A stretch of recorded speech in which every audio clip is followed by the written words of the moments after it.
വീഡിയോയിലേക്ക് സ്വാഗതം. അപ്പൊ ഞാൻ ഇന്ന് വന്നിരിക്കുന്നത് നമ്മുടെ അഹാന കൃഷ്ണയുമായി ബന്ധപ്പെട്ട ഒരു കാര്യങ്ങൾ ഇങ്ങനെ ഒരു ബോംബ് കിടന്നിങ്ങനെ കറങ്ങുവാണ്. അപ്പൊ എന്താണെന്ന് വെച്ചാൽ അപ്പൊ അഹാന കൃഷ്ണ പുതിയതായിട്ട് അഭിനയിക്കുന്ന ഒരു ജാൻസി റാണി എന്ന് പറയുന്ന ഒരു ചിത്രം റിലീസ് ആവാനായിട്ട് ഇങ്ങനെ ഇരിക്കുവാണ്. അപ്പൊ ഈ ഒരു സിനിമയിൽ അഭിനയിച്ച എല്ലാവരും മജു വർഗീസും പിന്നെ ബാക്കി കുറച്ച് ക്രൂ മെമ്പേഴ്സും എല്ലാം കൂടെ ഒരു ഇന്റർവ്യൂ പോലെ ഒരു സംഭവം കൊടുത്തിട്ടുണ്ടായിരുന്നു. അപ്പൊ ആ ഒരു സംഭവത്തില് നമ്മുടെ ഇതിന്റെ പ്രൊഡ്യൂസർ ആയിട്ടുള്ള ഒരു സ്ത്രീയുണ്ട്.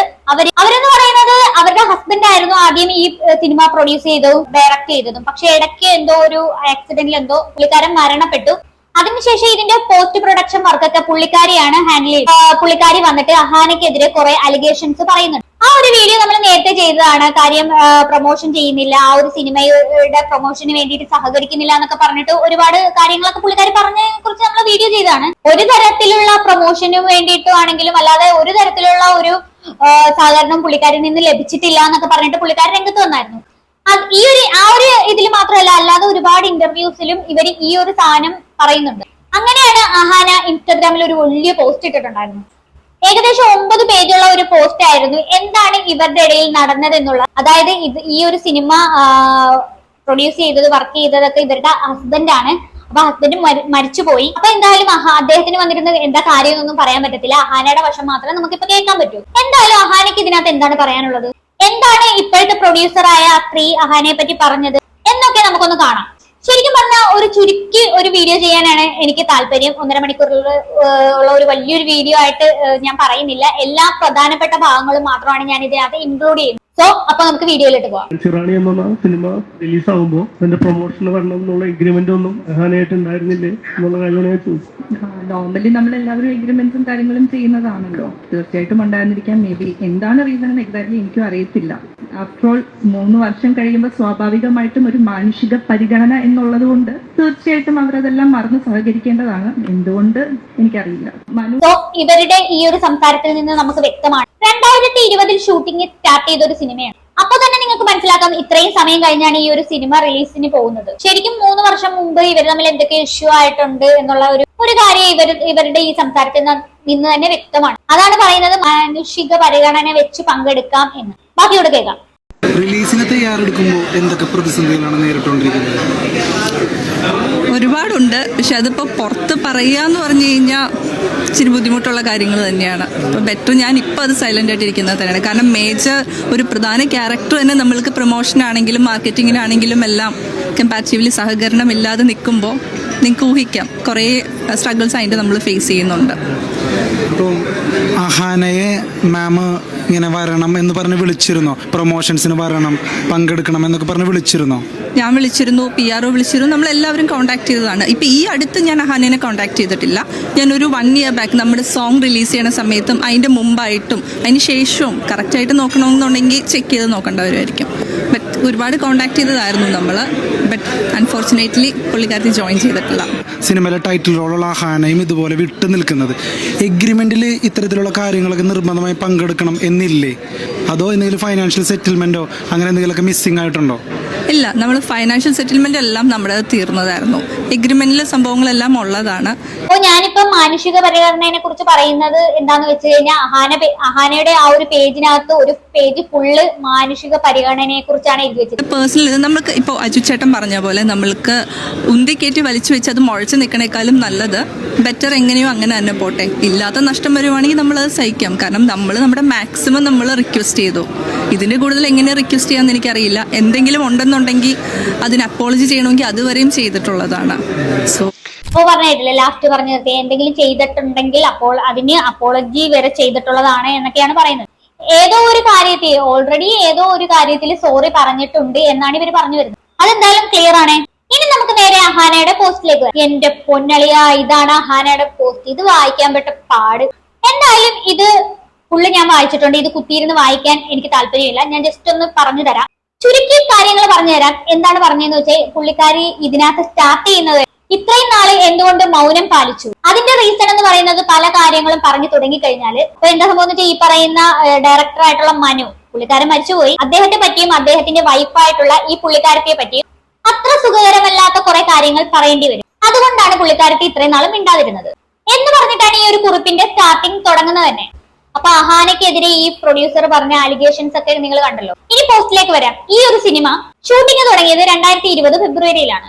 ഈ മനു എന്ന് പറയുന്ന വ്യക്തിയാണ് ഈ സിനിമയുടെ പ്രൊഡ്യൂസറും അതുപോലെ തന്നെ ഡയറക്ടറും. ഇദ്ദേഹത്തിന് മറ്റു സിനിമകളൊന്നും എടുത്ത് ശീലമൊന്നുമില്ല. എക്സ്പീരിയൻസ് ഇല്ലാത്ത ഒരു ഡയറക്ടർ ആയിരുന്നു. അതിന്റെ ഒരു പോരായ്മ അവിടെ കാണാനുണ്ട്. അതുകൊണ്ട് തന്നെ അഹാന ഉൾപ്പെടെ ബാക്കിയുള്ള പല ആൾക്കാരും എല്ലാവരും ഈ മനുവിനോട് പറഞ്ഞിട്ടുണ്ടായിരുന്നു കാര്യങ്ങളെല്ലാം അറിയാവുന്ന ഒരു അസിസ്റ്റന്റ് ഡയറക്ടറെ നിയമിക്കാൻ. പക്ഷെ പുള്ളിക്കാരൻ അതിന് തയ്യാറായില്ല. അതും കഴിഞ്ഞ് ഈ ഒരു സിനിമയുടെ പോസ്റ്റർ റിലീസിംഗ് ടൈമില് അഹാന പേഴ്സണലി റിക്വസ്റ്റ് ചെയ്തിട്ടാണ് മലയാള സിനിമയിലെ 2 ടോപ്പ് സ്റ്റാർസ് വന്നിട്ട് ഈ ഒരു സിനിമയുടെ പോസ്റ്റർ റിലീസ് ചെയ്യുന്നത്. അതും അഹാന അതിനകത്ത് വ്യക്തമായിട്ട് പറയുന്നുണ്ട് പുള്ളിക്കാരി പറഞ്ഞിട്ടാണ് ഇത് ചെയ്തത്. ശരിക്കും പറഞ്ഞാൽ ഈ ഒരു സിനിമയെ കുറിച്ച് ആരും കേട്ടിട്ട് പോലും ഇല്ല. ഈ ഇങ്ങനെ ഒരു വിഷയം വന്നതിന് പുറമെയാണ് ഈ ഒരു ഝാൻസി റാണി എന്ന് പറയുന്ന ഒരു സിനിമ തന്നെ ഉണ്ടാകുന്നുള്ള അറിയുന്നത്. പിന്നീട് ഈ ഷൂട്ടിംഗ് തുടങ്ങിയ സമയത്ത് മനുവിനോടൊപ്പം നല്ല രീതിയിൽ സഹകരിച്ചു ഈ പ്രോജക്റ്റ് മുന്നോട്ട് കൊണ്ടുപോകാൻ അഹാന ശ്രമിച്ചു. പക്ഷെ ഈ ഷൂട്ടിംഗ് തുടരും തോറും ഭയങ്കര ഇടങ്ങേറായിട്ട് വന്നുകൊണ്ടിരിക്കുകയായിരുന്നു. അപ്പൊ സംഭവം പുള്ളിക്കാരന് തീരെ എക്സ്പീരിയൻസ് ഇല്ല, കാര്യങ്ങൾ കോർഡിനേറ്റ് ചെയ്യാൻ അറിയില്ല, അതൊക്കെയായിരുന്നു പ്രശ്നം. മൊത്തത്തിൽ ഒരു ജഗപുകയായിരുന്നു. ഇനി മനുവിന്റെ ഇഷ്യൂസിനെ പറ്റിയാണ് അഹാന പറയുന്നത്. അത് അക്കമിട്ട് പുള്ളിക്കാരത്തി പറയുന്നുണ്ട്. ഒന്നാമത്തെ ഇഷ്യൂ എന്താന്ന് വെച്ചാൽ പുള്ളിക്കാരൻ പലപ്പോഴും വെള്ളം ഒഴിച്ചിട്ടാണ് സെറ്റിൽ വന്നുകൊണ്ടിരുന്നത്. അതുപോലെ തന്നെ ഈ അസിസ്റ്റന്റ് ഡയറക്ടർമാരോടൊപ്പം പുള്ളിക്കാരൻ പോയിരുന്നു ക്യാരവാനിൽ പോയിരുന്നു വെള്ളം ഒഴിക്കും. എന്നിട്ട് തോന്നുമ്പോഴാണ് ഷൂട്ടിങ്ങിന് വരുന്നത്. ബാക്കിയുള്ള ക്രൂ മെമ്പേഴ്സ് ഉണ്ടല്ലോ, ആർട്ടിസ്റ്റുകളും അതുപോലുള്ള ബാക്കിയുള്ള ആൾക്കാർ ഇവര് വരാൻ വേണ്ടി വെയിറ്റ് ചെയ്തിരിക്കുവായിരുന്നു. ഇവർക്ക് തോന്നുമ്പോഴാണ് വരുന്നത്, തോന്നുമ്പോ പോകും. അതായിരുന്നു മെയിൻ പരിപാടി. ഇങ്ങേരാണല്ലോ ഡയറക്ടർ, ഇങ്ങേര് വന്നാലല്ലേ ഷൂട്ടിംഗ് തുടങ്ങാൻ പറ്റത്തുള്ളൂ. അപ്പൊ ഈ ഷൂട്ടിംഗ് തുടങ്ങാൻ വേണ്ടിയിട്ട് അഹാന പുള്ളിക്കാരൻ അയച്ച വാട്സപ്പ് മെസ്സേജ് വരെ പുള്ളിക്കാരിയുടെ കയ്യിൽ ഇപ്പോഴും ഉണ്ട്. അതൊരു തെളിവായിട്ടുണ്ട് എന്നാണ് അഹാന ഇപ്പോഴും പറയുന്നത്. 2020 തുടങ്ങിയ ഈ ഒരു ഫിലിം 2021 ഡിസംബർ ആയിട്ടും തീർന്നിട്ടില്ല. ഇത് തീർക്കാൻ മനുവിന് യാതൊരു ഉദ്ദേശവുമില്ലായിരുന്നു. പിന്നെ ബാക്കിയുള്ളവർക്ക് എന്താ ചെയ്യേണ്ടതെന്ന് അറിയും. സംഭവം ഡയറക്ടർ ഈ സ്റ്റാർട്ട് ചെയ്യുന്നത് തോന്നുമ്പോഴും നിർത്തുന്നത് തോന്നുമ്പോഴും ഒക്കെ ആയതുകൊണ്ട് വലിയ രീതിയിൽ നല്ല രീതിയിൽ പോകുന്നില്ലായിരുന്നു. പുള്ളിയുടെ മൈൻഡ് എന്ന് പറഞ്ഞാൽ ഇവർക്ക് തോന്നിയ സമയത്ത് ഈ ആർട്ടിസ്റ്റുകളും ടെക്നീഷ്യന്മാരും വന്ന് ഏകദേശം 1 മാസത്തിന് ശേഷം ഈ സിനിമയുടെ ഇൻസ്റ്റാഗ്രാം പേജിൽ ഒരു പോസ്റ്റ് കണ്ടു, ഒരു സ്ത്രീ ഡബിംഗ് ആർട്ടിസ്റ്റിനെ വേണമെന്ന്. ഇത് കണ്ടപ്പോൾ തന്നെ പുള്ളിക്കാരിക്ക് ഡൗട്ട് അടിച്ചു. പുള്ളിക്കാരിയുടെ വേഷത്തിന് വേണ്ടിയിട്ട് ഡബ് ചെയ്യാൻ വേണ്ടിയിട്ടാണ് ഈ പരിപാടി ചെയ്തത്. പുള്ളിക്കാരി നേരെ തന്നെ ഡയറക്റ്റ് ആയിട്ട് പിന്നെ മനുവിനും മനുവിന്റെ വൈഫിനും മെസ്സേജ് അയച്ചു. പക്ഷെ ആ മെസ്സേജ് അവര് നോക്കിയിട്ട് പോലും ഇല്ലായിരുന്നു. തിരിച്ച് റിപ്ലൈ ഒന്നും കൊടുക്കാത്തതിന്റെ ചാറ്റും അഹാനയുടെ കയ്യിലും ഉണ്ടെന്നാണ് പറയുന്നത് തെളിവായിട്ട്. അങ്ങനെയാണ് പല സുഹൃത്തുക്കളിൽ നിന്നും അറിഞ്ഞത് അഹാനയുടെ ആ ഒരു വേഷത്തിനെ വേറെ ഏതോ ഒരു ആർട്ടിസ്റ്റിനെ കൊണ്ട് ഡബ് ചെയ്യിപ്പിച്ചു. അതും അഹാനയുടെ ഒരു വാക്കുപോലും പറയാം. പക്ഷെ ഈ ഡബ് ചെയ്യിച്ചത് ഭയങ്കര വലിയ രീതിയിൽ ഫെയിലിയർ ആയി. അങ്ങനെ മനു അഹാനയെ കോണ്ടാക്ട് ചെയ്യുകയാണ് ഡബ് ചെയ്യാനായിട്ട്. അഹാന കൊടുത്ത മറുപടി, ആദ്യം നിങ്ങളെ ഒന്ന് മീറ്റ് ചെയ്യട്ടെ എന്നിട്ട് ബാക്കി നോക്കാം. പുള്ളിക്കാരിയുടെ ഒരു വാക്ക് പോലും ചോദിക്കാതെ പുള്ളിക്കാരിയുടെ റോള് മറ്റൊരാളെ കൊണ്ട് ഡബ് ചെയ്യിച്ചു. അതിനെപ്പറ്റി ഡിസ്കസ് ചെയ്ത് ആദ്യം ഒരു സൊല്യൂഷൻ കണ്ടുപിടിക്കാനാണ് പുള്ളിക്കാരി വ്യക്തി പറഞ്ഞു. പക്ഷെ മനു എന്ന് പറയുന്ന വ്യക്തി അതിന് സമ്മതിച്ചില്ല. മീറ്റ് ചെയ്തിട്ടുമില്ല. പുള്ളിക്കാരൻ അങ്ങ് എന്താ ചെയ്യേണ്ടതെന്ന് അറിയില്ലാത്ത രീതിയിൽ പോയെന്നാണ് പറയുന്നത്. അതുപോലെ തന്നെ ഈ സിനിമയിൽ വർക്ക് ചെയ്ത ആരോ അഹാനയോട് പറയുന്നുണ്ടായിരുന്നു പോർഷൻ ഡബ് ചെയ്ത് കുളമാക്കി വെച്ചിരിക്കുകയാണെന്ന്. അതുപോലെ തന്നെ ഈ ഇതിന്റെ ക്ലൈമാക്സ് പോർഷനിലൊക്കെ അഹാനയ്ക്ക് റോൾ ഉണ്ടായിരുന്നു. അത് അഹാനയെ പോലെ തോന്നിക്കുന്ന ആരെയൊക്കെ കൊണ്ട് ഷൂട്ട് ചെയ്തു എന്നാണ് പറയുന്നത്. ആ ഒരു കാര്യത്തിനെ പറ്റി പുള്ളിക്കാരിക്ക് വലിയ ക്ലാരിറ്റി ഇല്ലെന്നും പറയും. ഈ ക്ലൈമാക്സ് ഷൂട്ട് ചെയ്യാനൊന്നും അഹാനയെ വിളിച്ചിട്ടേ ഇല്ല. എന്നിട്ടും ഈ ഒരു സിനിമയെ എന്ത് വിശ്വാസത്തിന്റെ പുറത്താണ് ഈ അഹാനയെ പിന്നെ ക്ലൈമാക്സ് ഈ പ്രൊമോഷന് വിളിച്ചതെന്നാണ് ചോദിക്കുന്നത്. ഒന്ന്, ഇവരെ കൊണ്ട് ഡബ് ചെയ്യിപ്പിച്ചിട്ടില്ല. അതും വേറെ ഒരു ആർട്ടിസ്റ്റിനെ കൊണ്ട് ഡബ് ചെയ്യിപ്പിക്കുന്ന സമയത്ത് ഇവരോടൊരു വാക്ക് പോലും ചോദിച്ചില്ല. പിന്നെ വേറൊരു കാര്യം എന്ന് പറഞ്ഞാൽ ഇവരുടെ ഷൂട്ട് കംപ്ലീറ്റ് ചെയ്തിട്ടില്ല. വേറെ ഏതോ ഒരു ആർട്ടിസ്റ്റിനെ വെച്ചാണ് ഇത് കംപ്ലീറ്റ് ചെയ്തതെന്ന് തോന്നുന്നു. മൊത്തത്തിലൊരു അവിയൽ പരുവത്തിലായിട്ട് ഇങ്ങനെ കിടക്കുവാണ് ഈ ഒരു സിനിമ. ഈ ഒരു ഡയറക്ടർ വന്ന് പറയുന്നുണ്ട്, ഞാൻ ഈ സിനിമ വിജയിക്കാൻ വേണ്ടി ചെയ്യുന്നതല്ല, എന്റെ ഹസ്ബൻഡ് മരിച്ചുപോയല്ലോ, ഹസ്ബൻഡിന്റെ സ്വപ്നമായിരുന്നു ഈ സിനിമ, അതുകൊണ്ട് മാത്രമാണ് ഇത് ഇറക്കുന്നതെന്ന്. അല്ല, പുള്ളിക്കാരത്തിക്ക് തന്നെ അറിയാം ഇത് പൊട്ടിപ്പോകുന്ന സിനിമയാണെന്ന്. അതുകൊണ്ടായിരിക്കുമല്ലോ അങ്ങനെയൊക്കെ പറയുന്നത്. പിന്നെ അത് കഴിഞ്ഞ് അഹാന സംസാരിക്കുന്നത് ഇപ്പോഴത്തെ പ്രൊഡ്യൂസറായ ആ പുള്ളിക്കാരന്റെ ഭാര്യ നൈനയെ കുറിച്ചാണ്. 2022 ഏപ്രിൽ ഈ പറയുന്ന നൈന ഇവരെ കോണ്ടാക്ട് ചെയ്യാണ് ഡബ് ചെയ്യാൻ വേണ്ടിയിട്ട്. അഹാനയുടെ അമ്മയാണ് വിളിക്കുന്നത്. അപ്പൊ ഈ അഹാനയുടെ അമ്മ കുറെ ക്വസ്റ്റ്യൻസ് അങ്ങോട്ട് ചോദിച്ചു. എന്തിനു വേണ്ടിയിട്ടാണ് നിങ്ങൾ മറ്റൊരാളെ കൊണ്ട് ഇത് ഡബ് ചെയ്യിപ്പിച്ചത്? അതുകൊണ്ട് അഹാനയെ വെച്ച് ഇനി ഡബ് ചെയ്യിപ്പിക്കേണ്ട ആവശ്യമുണ്ടോ? അങ്ങനെ ഈ കോൺവെർസേഷൻ തുടർന്നു. അപ്പൊ അഹാന വലിയ രീതിയിൽ സഹകരിച്ചില്ല എന്നാണ് പറയുന്നത് ഈ ഷൂട്ടിങ്ങിന്റെ ആ ഒരു സമയത്ത്. പക്ഷെ അന്നേരം അഹാനയുടെ അമ്മ പറഞ്ഞു, നിങ്ങളുടെ ഹസ്ബൻഡും പിന്നെ അല്ലാണ്ട് അസിസ്റ്റന്റ് ഡയറക്ടറും അല്ലേ വാനിൽ പോയിരുന്നു, അല്ലാതെ വെള്ളമടിച്ചൊക്കെ നടന്നു. ആ ഒരു രീതിയിൽ പുള്ളിക്കാരി സംസാരിച്ചു. ഇത് കേട്ടിട്ട് ഈ നെയ്ന എടുത്ത വായിക്ക് പറയാണ്, എന്റെ ഹസ്ബൻഡ് ആൽക്കഹോൾ അല്ലേ അടിച്ചത്, എന്റെ മകള് മയക്കുമരുന്നാണ് അടിക്കുന്നതെന്ന്. ആ ഒരു തരത്തിലാണ് പുള്ളിക്കാരി പറഞ്ഞത്. ഇത് കേട്ട പുള്ളിക്കാരിയുടെ അമ്മ മൈൻഡ് യുവർ വേർഡ്സ് എന്ന് പറഞ്ഞിട്ട് കട്ട് ചെയ്യാണ് ചെയ്തത്. അപ്പൊ ഇത്രയൊക്കെ നടന്നിട്ടും ഈ നൈന വന്നിട്ട് ഇന്റർവ്യൂവിൽ വന്നിട്ട് വേറൊരു സ്റ്റോറിയാണ് മെനയുന്നതെന്നാണ് അഹാന പറയുന്നത്. അതിനുശേഷം ഒരു 8-9 മാസത്തേക്ക് ഇവരുമായിട്ട് യാതൊരുവിധ കോണ്ടാക്റ്റും ഇല്ല. പിന്നീട് ഈ നൈനയും മനുവും ചെയ്ത പരിപാടി എന്താണെന്ന് വെച്ചാൽ, ഈ അഹാനയ്ക്ക് അറിയാവുന്ന 1-2 ആൾക്കാരുണ്ട്. അവരെ വിളിച്ചിട്ട് ഈ അഹാന മയക്കുമരുന്നിന് അടിമയാണ്, ഡ്രഗ് അടിക്കുന്ന ടീമാണ് എന്നൊക്കെ പറയാൻ തുടങ്ങി. അഹാനയെ അറിയാവുന്ന 2 സ്ത്രീകളുടെ അടുത്താണ് ഈ കാര്യങ്ങൾ പറയുന്നത്. അവരൊക്കെ തന്നെ അഹാനയെ വിളിച്ച് ഈ കാര്യങ്ങൾ പറഞ്ഞു. കാരണം ഇവർക്കറിയാം അഹാന ഇതൊന്നും യൂസ് ചെയ്യാത്ത വ്യക്തിയാണ്. അതുകൊണ്ടാണ് അപ്പൊ തന്നെ ഇവര് അഹാനയെ വിളിച്ച് ഈ കാര്യം പറഞ്ഞു. അപ്പോഴാണ് അഹാനയ്ക്ക് മനസ്സിലായത് ഇത് ഇവരുടെ സ്ഥിരം പരിപാടിയാണ്. പല ആളുകളുടെ അടുത്തും ഈ അഹാനയെ പറ്റി അഹാന ഡ്രഗ് അഡിക്റ്റ് ആണെന്ന് പറഞ്ഞു വരുത്തി. അങ്ങനെ ഈ കാര്യം മാതാപിതാക്കളുടെ അടുത്ത് അഹാന പറഞ്ഞു. അപ്പൊ അഹാനയുടെ മാതാപിതാക്കൾ പറഞ്ഞു, നീ ഈ കാര്യം മനുവിനോട് വിളിച്ച് ചോദിക്കാനാണ് പറഞ്ഞത്. അങ്ങനെ അഹാന മനുവുമായിട്ട് സംസാരിച്ചു. അഹാനയുമായിട്ട് സംസാരിക്കുന്ന ഈ മനുവും അഹാനയും കൂടി സംസാരിക്കുന്ന ഫുൾ റെക്കോർഡും ഈ അഹാനയുടെ കയ്യിലുണ്ടെന്നാണ് പറയുന്നത്. ആ കോൾ റെക്കോർഡിൽ ഇവര് ഈ 2 സ്ത്രീകളോട് പറഞ്ഞ കാര്യം കള്ളമാണെന്ന് സമ്മതിക്കുകയും ഞാൻ അത് വിളിച്ച് തിരുത്താമെന്ന് പറയുകയും പറഞ്ഞിട്ടുണ്ടായിരുന്നു. ആ കോളിംഗ് കഴിഞ്ഞതിന് ശേഷം അഹാനയ്ക്ക് ഒരു വോയിസ് നോട്ട് പുള്ളിക്കാരൻ അയച്ചു. അതിനകത്ത് താൻ ചെയ്ത തെറ്റിന് ക്ഷമ ചോദിക്കുകയും അത് പരിഹരിക്കാമെന്ന് സമ്മതിക്കുകയും ചെയ്തിട്ടുണ്ടായിരുന്നു. ഈ വോയിസ് നോട്ടും പുള്ളിക്കാരത്തിയുടെ പക്കലുണ്ടെന്നാണ് പറയുന്നത്. അങ്ങനെ ഈ ഒരു സംഭവം കഴിഞ്ഞ് 20 ദിവസം കഴിഞ്ഞപ്പോഴാണ് ഈ മനു എന്ന് പറയുന്ന വ്യക്തി മരണപ്പെടുന്നത്. അപ്പൊ പുള്ളിക്കാരി ഈ ഒരു കുറിപ്പിനകത്ത് പറയുന്നത്, എന്തൊക്കെ സംഭവിച്ചാലും താൻ ചെയ്ത സിനിമ ഈ പിന്നെ എഗ്രിമെന്റ് ചെയ്താലും ഇല്ലെങ്കിലും ഞാൻ ഈ ഒരു സിനിമയിൽ അഭിനയിച്ചിട്ടുണ്ടെങ്കിൽ അത് പ്രൊമോട്ട് ചെയ്യുമെന്നാണ് പറയുന്നത്. അത് ഏത് സിനിമയാണെങ്കിലും. പക്ഷേ ഈ ഒരു സിനിമ പുള്ളിക്കാരിക്ക് പ്രൊമോഷൻ ചെയ്യാൻ പറ്റില്ല. കാര്യം നമ്മൾ നേരത്തെ പറഞ്ഞ കുറച്ച് കാര്യങ്ങളുണ്ടല്ലോ, അതൊക്കെ കാരണം. പുള്ളിക്കാരത്തി തന്നെ പറയുന്നുണ്ട് ഇതൊരു നശിച്ച പടമാണെന്ന്. അതും പറയാതെ പറയുന്നുണ്ട്. മാത്രമല്ല പേഴ്സണലി അറ്റാക്ക് ചെയ്തു, ഡ്രഗ് അഡിക്റ്റ് ആണെന്നൊക്കെ പറഞ്ഞ് പരത്തി. അങ്ങനെ കുറെ മെന്റൽ ട്രോമ ഒക്കെ ഇവർക്കുണ്ടായി എന്നാണ് പറയുന്നത്.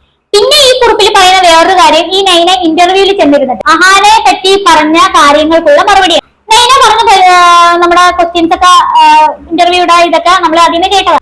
അവിടെ അതിനകത്ത് പറയുന്നുണ്ട് മനുവിന്റെയും അഹാനയുടെയും ഇടയിൽ ഇനി ഉള്ള ഇഷ്യൂസ് എന്താണെന്ന് അവർക്കറിയില്ല. 3 കൊല്ലമായില്ലേ, ഇനിയെങ്കിലും അത് മറന്നിട്ട് ഈ സിനിമയുടെ പ്രൊമോഷന് ഇനിയെങ്കിലും പങ്കെടുത്തോളൂ എന്നുള്ള കാര്യം ഈ നൈന ഇന്റർവ്യൂവിൽ പറഞ്ഞു വെക്കുന്നുണ്ട്. അതിനുള്ള അഹാനയുടെ റെസ്പോൺസ് ആണ് ഇനി പറയുന്നത്. മറക്കാൻ വേണ്ടിയിട്ടുള്ള ചെറിയൊരു ഇഷ്യൂ അല്ല ഇത്. അഹാനയ്ക്ക് ഇത് കേസ് ഫയൽ ചെയ്യാൻ പാകത്തിനുള്ള ഒരു ഇഷ്യൂ ആണ്. നിങ്ങൾ 2 പേരും ഈ ഒരു ഇഷ്യൂവില് ഈക്വലി പാർട്ടിസിപ്പേറ്റഡ് ആണ്. എന്നിട്ട് നൈന വന്ന് പറയുന്നത് എനിക്കൊന്നും അറിയില്ല എന്നാണ്. ഈ എനിക്ക് സംഭവിച്ച ഒരു കാര്യം നിങ്ങളുടെ അനിയത്തിക്കാനുണ്ടായതെങ്കിൽ നിങ്ങൾ മറക്കുക എന്നാണ് ചോദിക്കുന്നത്. പിന്നെ വേറെ കാര്യം നൈന പറയുന്നുണ്ട്, മാനുഷിക പരിഗണന പോലും കൊടുക്കുന്നില്ല എന്ന്. അതിന് അഹാനയുടെ മറുപടി ഇങ്ങനെയാണ്. ഈ സിനിമയുടെ ഒരു ഗാനം പിന്നെ ഇറങ്ങിയ സമയത്ത് അഹാന ഈ ഒരു ഗാനം പ്രൊമോട്ട് ചെയ്തില്ല. അപ്പൊ തന്നെ സോഷ്യൽ മീഡിയയിൽ ഓരോ ചോദ്യങ്ങൾ വന്നു, എന്തുകൊണ്ട് സ്വന്തം സിനിമയായിട്ടും അഹാന ഇത് പ്രൊമോട്ട് ചെയ്തില്ല എന്ന്. അപ്പോഴും അഹാന മൗനമാണ് പാലിച്ചത്. അത് നിങ്ങളോടുള്ള ഒരു മാനുഷിക പരിഗണന കൊണ്ടാണ് എന്നാണ് പറയുന്നത്. അഹാനയെ പറ്റി ഇത്രയും അലിഗേഷൻസ് പറഞ്ഞിട്ടും സോഷ്യൽ മീഡിയയിൽ ഇങ്ങനെയുള്ള കുറെ കഥകൾ പ്രചരിച്ചിട്ടും പുള്ളിക്കാരത്തെ അതിനെപ്പറ്റി ഒന്നും പ്രതികരിക്കാൻ പോയില്ല. പിന്നീട് ഈ മനു മരിച്ചതിന് ശേഷം ഈ നൈനയെ വളരെ യാദൃശ്ചികമായി കണ്ടപ്പോൾ തന്നെ അവരെ കെട്ടിപ്പിടിക്കുകയോ ആശ്വസിപ്പിക്കുകയോ ഒക്കെ ചെയ്തതാണ് അഹാന. അതും ഈ ഒരു പോസ്റ്റിൽ പറയുന്നുണ്ട്.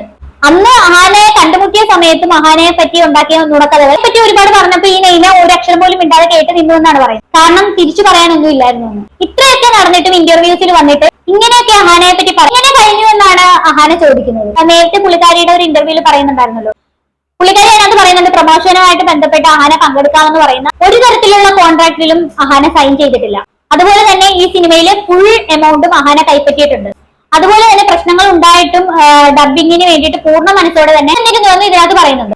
അതും കൂടാതെ കരാറിലില്ലെങ്കിൽ പോലും ഇതെല്ലാം നല്ല പടി നടന്നിരുന്നെങ്കിൽ പുള്ളിക്കാരത്ത് തന്നെ ഈ സിനിമ മുൻകൈ എടുത്ത് പ്രൊമോട്ട് ചെയ്തേനെന്ന് പറയുന്നു. ഈ സിനിമയുടെ ഇപ്പോഴത്തെ പ്രൊഡ്യൂസർ ആയിട്ടുള്ള നൈന എന്ന് പറയുന്ന പുള്ളിക്കാരി പറയുന്നത് ഈ സിനിമ എന്ന് പറയുന്ന അവരുടെ ഭർത്താവിന്റെ സ്വപ്നമാണെന്നാണല്ലോ. അതിനെപ്പറ്റി മഹാന ഇതിനകത്തൊരു കാര്യം പറയുന്നു. 2 വർഷം മുമ്പ്, അതായത് സെപ്റ്റംബർ 22, 2023 അഹാനയ്ക്ക് ഇവരൊരു മെസ്സേജ് അയച്ചിട്ടുണ്ടായിരുന്നു. വാട്സപ്പിലാണ് അയച്ചത്. അതിനകത്ത് ചില ഭാഗങ്ങൾ കേട്ടിട്ട് പുള്ളിക്കാരൻ ഞെട്ടിപ്പോയെന്നാണ് പറയുന്നത്. അതിനുശേഷം ഇവരെ പിന്നീട് കോൺടാക്ട് ചെയ്തിട്ടേ ഇല്ല. ആ മെസ്സേജിനകത്ത് പറയുന്ന കുറച്ച് കാര്യങ്ങളുണ്ട്. അതിതാണ്, മനുവും നൈനയും തമ്മിൽ അത്ര സന്തോഷകരമായ റിലേഷൻഷിപ്പിലല്ല. ഈ മനു ചെയ്യുന്ന പല കാര്യങ്ങളോടും വിയോജിപ്പുണ്ട്. ലൈഫിൽ ഒരു സമാധാനത്തെ ഓർത്ത് ഇതിന്റെയൊക്കെ കൂടെ നിൽക്കുന്നു എന്ന് മാത്രം എന്നൊക്കെ തരത്തിലാണ് പുള്ളിക്കാരത്തി മെസ്സേജ് അയച്ചത്. ആ മെസ്സേജിനെ പറ്റി കൂടുതൽ കാര്യങ്ങൾ വെളിപ്പെടുത്താൻ ആഗ്രഹിക്കുന്നില്ലെന്നാണ് അഹാന പറയുന്നത്. ഈ പറഞ്ഞതിന്റെ കംപ്ലീറ്റ് പ്രൂഫും പുള്ളിക്കാരത്തിയുടെ കയ്യിലുണ്ട്. ഈ ഓരോ സംഭവത്തിന്റെയും ഡേറ്റ് അടക്കം എടുത്ത് പറയുന്നതിന്റെ കാര്യം എന്താണെന്ന് വെച്ചാൽ, ആ ഡേറ്റ് അത് നമ്മളെ ബോധ്യപ്പെടുത്താനല്ല, ആ മെസ്സേജ് ഇവരുടെ കയ്യിലുണ്ടെന്ന് അവരെ ബോധ്യപ്പെടുത്താൻ വേണ്ടിയിട്ടാണ്. അതുകൊണ്ടാണ് ഓരോ ഡേറ്റും കൃത്യമായിട്ട് പറയുന്നത്. അതുപോലെ തന്നെ പുള്ളിക്കാരത്തിയുടെ പേര് കളങ്കപ്പെടുത്തിയിട്ട് ഇമാതിരി കൂതറ മാർക്കറ്റിംഗ് നടത്തരുത്, അതൊട്ടും ശരിയല്ല എന്നും ഈ ഒരു കുറിപ്പിൽ പറയുന്നുണ്ട്. എന്നിട്ട് ഏറ്റവും അവസാനം ഇവരോട് ക്ഷമയും ചോദിക്കുന്നുണ്ട്. ഇത് 4 പേരുടെ പേര് ലാസ്റ്റ് പേജിൽ കൊടുത്തതാണ്. ഞാൻ പറഞ്ഞ കാര്യങ്ങളെല്ലാം ഇവര് എഗ്രി ചെയ്യുന്നു എന്ന് പറഞ്ഞിട്ടാണ് ഇത് കൊടുത്തിരിക്കുന്നത്. ഡയറക്ടർ ഓഫ് ഫോട്ടോഗ്രാഫിയില് രാകേഷ് നാരായണൻ, പിന്നെ മൃദുല മുരളി കോസ്റ്റ്യൂം ഡിസൈനർ. അപ്പൊ ഇവരെല്ലാം ഇവരുടെയൊക്കെ പേര് ഈ അയഹാന പറയുന്ന കാര്യങ്ങളിലെല്ലാം യോജിക്കുന്നു എന്നാണ് പറയുന്നത്. അങ്ങനെയാണ് ഈ ഒരു പോസ്റ്റ് അവസാനിപ്പിക്കുന്നത്. എന്തായാലും ഇത് വല്ലാത്തൊരു വലിയൊരു പോസ്റ്റ് ആണ്. കാര്യങ്ങളൊക്കെ മനസ്സിലായെന്ന് വിചാരിക്കുന്നു. എന്തായാലും ഈ ഒരു സ്ത്രീയുടെ ഇന്റർവ്യൂയുടെ കുറച്ച് ഭാഗങ്ങൾ കൂടെ കാണിച്ചിട്ട് നമുക്ക് ഈ വീഡിയോ അവസാനിപ്പിക്കാം. അതൊന്ന് കണ്ടു. ഹന പങ്കെടുക്കാത്തത് ഇപ്പം നമ്മൾ പല പ്രാവശ്യം ചോദിച്ചിട്ടും റെസ്പോൺസ് ചെയ്യാതെ എന്തെങ്കിലും ബാധ്യതയുണ്ടോ? ഹനയുമായിട്ട് എന്തെങ്കിലും ബാധ്യത, നമ്മൾ പൈസ കൊടുക്കാനുള്ള ബാധ്യത, അങ്ങനെ എന്തെങ്കിലും മേഡത്തിന്റെ അറിവിലുണ്ടോ? എൻ്റെ അറിവിലില്ല. നമ്മളെല്ലാം സെറ്റിൽ ചെയ്തേക്കുന്നതാണ്. പേയ്മെന്റിന്റെ ഇഷ്യൂസ് ഒന്നുമില്ല. പേയ്മെന്റ് എല്ലാം സെറ്റിൽഡ് തന്നെയാണ്. ഡബ്ബിങ്ങിന് വന്നപ്പോൾ ഡബ് ചെയ്തത് അഹാനയല്ല. നമ്മൾ അഹാനെ ആ സമയത്ത് മനു കോൺടാക്ട് ചെയ്തിരുന്നു. ഡബ് ചെയ്യാൻ വേണ്ടി. ഡബ്ബി മനസ്സിലായില്ല. ഡബ് ചെയ്യാനും കോൺടാക്ട് ചെയ്തിരുന്നു. ഡബ്ബി ഞാൻ കോൺടാക്ട് ചെയ്തു. മനു ഉള്ളപ്പോഴായിരുന്നു അത്. അന്നേരം എന്താണെന്ന് എനിക്കറിയില്ല. അന്നേരം ഡബ്ബിങ്ങിന് സഹകരിച്ചില്ലായിരുന്നു. മനു ഉള്ള സമയത്ത് മനു കോണ്ടാക്ട് ചെയ്തിരുന്നു എന്നാണ് പറയുന്നത്. നമുക്ക് അഹാനയുടെ കുറിപ്പ് വായിക്കുമ്പോൾ മനസ്സിലാവും അഹാന അങ്ങോട്ട് മെസ്സേജ് അയച്ചിട്ട് പോലും ഇവരൊരു റിപ്ലൈയും കൊടുത്തിട്ടില്ല എന്ന്. അതിന്റെ പ്രൂഫ് ഒക്കെ പുള്ളിക്കാർത്തിയുടെ കയ്യിലിരിക്കും. പിന്നീട് കോണ്ടാക്ട് ചെയ്തത് എപ്പോഴാണ്? ഈ ഡബ്ബിങ് കൊളവാക്കി കഴിഞ്ഞപ്പോഴാണ് ഇവര് കോണ്ടാക്ട് ചെയ്തത്. ഡബ്ബിങ്ങിന് വരുന്ന മുമ്പ് പൈസ മൊത്തം കൊടുത്തിരുന്നു. നമ്മൾ അതിന് മുമ്പേ എല്ലാം സെറ്റിൽ ചെയ്തതായിരുന്നു. പ്രൊഡ്യൂസർമാർക്ക് മൊത്തം പറ്റുന്നു. ഡബ്ബിങ്ങിന് അതാണ് നിർമ്മാതാക്കളുടെ സംഘടന പൈസ പിടിച്ചു വെക്കണമെന്ന് പറയുന്നതാണ്. പിന്നീട് പറയുന്നത് ഡബ്ബിങ്ങിന് മുമ്പ് തന്നെ പൈസ മൊത്തം കൊടുക്കും. ചിലപ്പം പുള്ളിക്കാർക്ക് എല്ലാം മൊത്തം അങ്ങ് കൊടുത്ത് സെറ്റിൽ ചെയ്ത് വിട്ടതായിരിക്കാം. താങ്കളുടെ സേവനം ഇനി വേണ്ട എന്നുള്ള രീതിയിൽ. അപ്പൊ ഇങ്ങനെയൊക്കെയാണ് കാര്യങ്ങൾ. അപ്പൊ എന്താണ് ഇത് കേട്ടിട്ട് നിങ്ങൾക്ക് തോന്നുന്നതെന്ന് വെച്ചാൽ താഴെ കമന്റ് ബോക്സിൽ കമന്റ് ചെയ്യുക. അപ്പൊ ലൈക്ക് ചെയ്യുക, ഷെയർ ചെയ്യുക, സബ്സ്ക്രൈബ് ചെയ്യുക, കമന്റ് ചെയ്യുക. അടുത്തൊരു വീഡിയോ കാണാം. അതുവരെ ബൈ ബൈ.